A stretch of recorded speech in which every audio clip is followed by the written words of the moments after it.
Pireezidaantiin Ameerikaa Doonaald Tiraamp irra deebiin dhimma Abbayyaa fi Itoophiyaa dubbachaa jiru.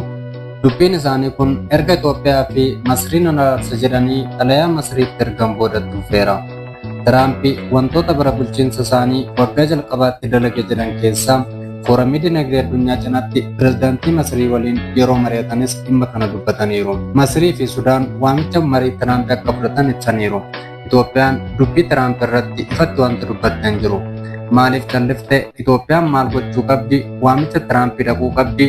Tiraamp jaarsa araaraa ta'uu ni danda'a.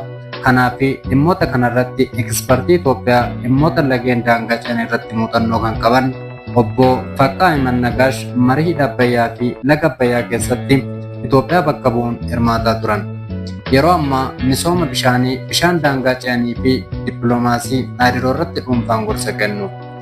Hidha laga Abbayyaa Itoophiyaa rakkoo guddaadha kan jedhe pireezidaanti Tiraamp dhimma kanarratti Itoophiyaa fi Masrii gidduutti mariin jiraachuu akka danda'u eereera. Tiraamp fooramii dinagdee addunyaa Daavos keessatti gaggeeffame irratti pireezidaantii Masrii Abdul Fattah al-Siisii waliin marii hora kana irratti maddiitti taasisaniin dhimma laga Abbayyaa irratti Itoophiyaa fi Masriin waliigaltee irra ga'uu danda'u jedhee akka amanu dubbateera. Hidhaan laga Abbayyaa bishaan Naayil akka hin yaane godhe kan jedhe Tiraamp biyyoota lamaan gara mariitti fiduu akka barbaadu dubbachuusaa maddeen gabaasaniiru. Haala rakkisaadha. Hidha kana kan ijaaran karaa bishaan waggoota miliyoonaaf yaa'u irrattidha. Amma bishaan kun sababa hidha guddaa tokkootiin hidhameera jechuun turtii pireezidaantii al-Siisii waliin taasisan irratti dubbataniiru. Hidha kana ilaalchisee waan ta'e gochuun nurra jiraata jedhee yaada. Hidhaan kun rakkoo guddaadha. Waan ta'e ni goona jedha Tiraampitti dabaluun. Tiraamp torban darbe Finfinnee fi Kaayiroo gidduutti marii jalqabsiisuuf yaada akka qabu dubbachuun isaa ni yaadatama.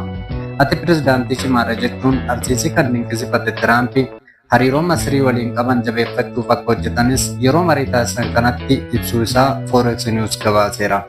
Itoophiyaanis gaggeessaa cimaa qabdi. Dhugaadha akka ga'e kanatti hin beeku garuu nama cimaadha. Lamaan keessan walitti dhiyeessinee waliigaltee irra ga'uuf yaalla. Pireezidaantiin Ameerikaa Doonaald Tiraamp torban darbe xalayaa pireezidaantii Masrii Abdul Fattah al-Siisii ergeen miira michummaa dhuunfaa waliin qabnuu fi nageenyaaf tasgabbii uummata Masriif murannoo qaburraa dhimma hidha haaromsaa ilaallatuun marii jalqabu akka barbaadu ibsuun isaanii yaadatama. Mootummaan Itoophiyaa xalayaa kanas ta'ee yaada Tiraamp Daavositti kenne ilaalchisee hanga ammaatti wanti jedhan jiru kun gidduu baayogiraafiidha.